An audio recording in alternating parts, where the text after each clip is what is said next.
This year, as part of Doors Open Day, Culture Perth and Kinross are delighted to take you on a trip behind the scenes at William Soutar's house. Join Dr Nicola Small in this special recording produced exclusively for Doors Open Day.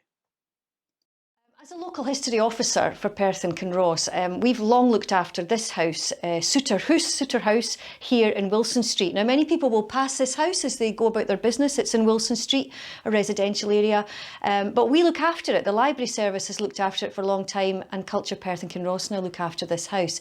It was gifted to the town by the father of the poet, William Soutar, and this house tells everybody about his life and his work, and it's where he actually lived and died.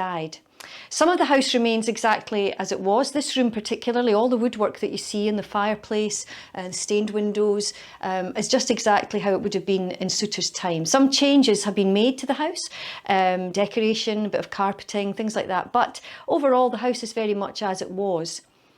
Soutar lived here until his death in 1943, and he was born and brought up in Perth, and his father actually built this house and the one next door. From the front they actually look quite small. There's only 2 windows on either side of the front door, but the house goes all the way back. It's a bit of a TARDIS, and we'll show you a little bit about that today. The room that we're in just now is one of the front rooms. There's another one, a lovely parlour really. These would have been the good rooms of the house, I imagine. These would have been the rooms where there was nice, as I say, panelling, nice fireplace. This one, we don't really know, probably a bit of a study. We've made it look like that now. But the other one would have been a room where people would have taken tea or afternoon tea, or maybe sat in the evening and relaxed by the fire. There's another room through the back here, and I'm going to show you that in a little while. That's the room that Soutar lived in when he came here to work. And there's a back kitchen, and then there's another little area at the very back as well, where there's a lovely porch which Soutar's father built for him when he was ill. It's quite TARDIS-like. There's another 3 bedrooms and other rooms upstairs, which we'll show you also, a lovely staircase. You'll see that, and quite a large hallway. It's a lovely house, it's very warm, it's very welcoming, it's cosy with the wood, and it's just a nice place, and we're glad we're looking after it. People have looked after this house in the name of Willie Soutar for a long, long time, and people most affiliated with it are the friends of William Soutar. Now, if you go online, you'll find their website, and they know lots about Soutar, far more than me, and they have been doing events, and they're trying hard all these years to keep the name of Willie Soutar alive. His poetry is quite astounding. Lots of lovely poems, lots of lovely work that he did, lots of it based in Perth, and some of it written obviously when he was in this house. His diary particularly was written here, The Diaries of a Dying Man, which sounds quite morose really, but it's not at all. The Diaries of a Dying Man are a wonderful exploration really of his life when he lived in this house, and I'll talk a wee bit more about that when we're in his room. But this room, as I say, would have been a room in the house that his father might have used, his mother would have used, and which would have been a formal room, and the other one the same. Coming into the hall and into a bigger space, you can see that too when you can see that we've hung some portraits there of Soutar that we have. Other ones are in the museum, and as I say, this house has been looked after by the library service for a great number of years. Some of you may know the author, A.J. Close. She actually lived in this house, and before her, another writer. Writers in residence used to live in this house, and A.J. lived here for a year or so and enjoyed her time here very much, and wrote a great deal about Soutar, and is very involved with the Friends of Willie Soutar. And this house has always had a literary aspect, if you like, in that, because the librarian lived here before then, and Carol McDougall. If you can ever read A.J. or Carol on Willie Soutar, you'll learn a great deal. The house was actually renovated, if you like, in terms of the exhibition that's in here. There was a hope at one point that we could open it more to the public. We're not always able to do that. It's in a residential area, it's very small. There's a lot of health and safety issues around bringing people in, but we do our best to open it when we can. And these front 2 rooms actually have little exhibition panels in them, and you can explore these and read through them, and you'll see all the things that you need to know about Soutar and his life, where he was born here in Perthshire, his parents, his upbringing, going to local school, his work and life thereafter when he joined the Navy, for a short time. He became ill at that time, and this was the start of his illness and his ill health. And he came home eventually after being at university and realised that he was too ill to manage on his own, and he came back to this house to live and work in his later years. The library has lots of good books on Soutar's life, lots of lovely poetry books and books about his life, but you'll find, as I say, a great deal on the William Soutar, Friends of William Soutar website. Lots of people on there talking about Soutar, as well as little podcasts and films. Lots of children doing Willie Soutar's poems. Always great fun with the Soutar writing competition that we've held every year, and the children's recitation, so the children learn Soutar's poems and perform them, which is always really exciting. The kids get very excited about all the bairn rhymes. Great fun. This is a really interesting room in the house. This is the room that Soutar was given when he came home, and his parents devoted this room to him, and then his father extended this room to, so the old window would have been here in the middle of the room, and this fireplace was moved, probably off this wall, and then the room was extended out to give him a bigger space. His bookcases were put in to accommodate all his books, and these are from Soutar House. These were the ones that were built for here, and these cases as well. His bed would have been on this wall at the back of the room, looking out to the window. And remember, none of these houses would have been built over here, so he had a clear view to the Buckie Braes and up Craigie Hill, which are other places that he wrote about. Big window, a big picture window. His father put this in, and the garden there. And if you look through this window, you'll also see a porch, a big porch at the back of the house, which again his father built for him. Soutar was believed when he was ill that if he had fresh air and exercise and could be in the garden as much as possible, that was healthy. So that room was built to enable that. This room's also interesting because we have old photographs of it, so we can see how some of the furniture was. We've got a big table in here, and we sometimes have meetings in this room now.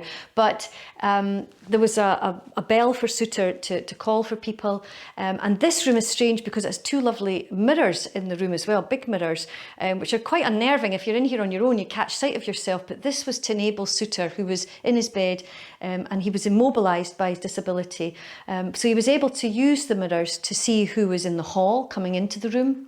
He was able to use this mirror on the door over here to look at his books, and I believe he also had a mirror beside him so he could angle it to make sure he could see who was coming and who was talking to him.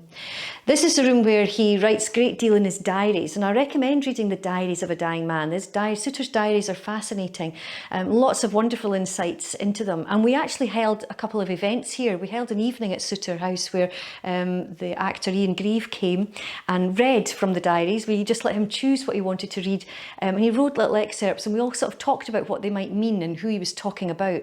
Soutar was a hugely vibrant character, and people came here to see him. And that was the amazing thing, and it was listening to Carl McDougall talk about him that I realised he had this way of describing Soutar's influence. He was in this room, he was in this bed, he was immobilised, he didn't travel, he didn't go to Edinburgh, he wasn't in Glasgow, he wasn't anywhere but here, and yet he was alive to the world. He had a huge influence on people around about him, and other writers came, most notably Hugh McDermott. Other people came and saw him here, and in the diaries you get that sense when ordinary people from Perth visit and pop in because he was an invalid and they were visiting for that kind of thing. He was a wee bit ungracious about that. They came in and he would write about them a wee bit and call them Mr. A or Mr. B. And he just was a bit frustrated at not getting out and about. And these visitors, thought they were being kind, which was nice. They were, of course. And he understood that. But when he met somebody who was like him, who was maybe literary or had a view of the world, the sparks appear. You can see that he thinks differently. So Soutar, in this room, aware of so much in the world and writing about things, and that's where, if you read the diaries, you'll come across all sorts of insights. And this room didn't keep him in, and that's what real scholars of Soutar have helped me see, that he wasn't inhibited by just being here. This room was where he was, but he was alive to the world, and that's quite interesting for him as a character, and what he did and what he wrote. The Friends of Willie Soutar have got loads going on with poetry and books, and they were also here on our evenings at Soutar House, and they're also usually here on Doors Open Day, and they would do readings from the poetry. They're all really good. They do wonderful recitations and talk about the language. Soutar himself spoke in the Scots language, He said that speaking English was difficult for him. It didn't come naturally. He was brought up and learned in Scots, and to him, speaking in an English way, in a refined way, actually didn't sound natural to him. He didn't like that. He was much more at home in the Scots language. And all of these books here that we look after are his books from his own library. They're not the things he wrote, but they are the books that he would refer to, and lovely bookcases for him to look through. So we can imagine him here in the bed. There was a maid in this house, somebody to help his mother look after him. In the diaries, they describe how, the general looking after of him went through the day, who came in the morning, what he would have for breakfast. He was a very dapper man, apparently. He liked to get dressed, but and when he was in his bed latterly, he would only wear, he would be dressed from the top half of him with bow tie and shirt, so he was always kept smart, even though he was still under covers in the bed. And he describes being looked after, didn't always enjoy that, as people do, but he recalls seeing people in the garden going about their business, and of course this being immobilised here. Writing constantly, small signature on all these books, and lots of close writing, and published later. So you can read a huge amount about him. You can read his books, you can be inspired by the poetry itself, and you can also follow the Soutar walks around town. There are still details about them on the Friends of Willie Soutar website. Two walks which relate to the poetry. One goes up and around Craigie in this area that he could see from his home, and one goes around the town, which also with highlights of poems, so you can actually read the poetry as you go and enjoy his poems while you're walking. Now this is a little bit sneaky because no one normally gets to see this room on Doors Open Day. You can see there's a tiny little staircase for getting up here, so it's really hard to give people access. But this was actually a room where the maid, the servant that worked for the family, would probably have been. This little door here is probably how she got through to the main house. It's closed up now. And this was her little stove and her little lookout at the back. So it's very nice, a very cute area of the house. And if we're ever able to bring people up here, they're always delighted to see it. It's one of the old features of the home that was one of the original features here when Soutar's father built the house.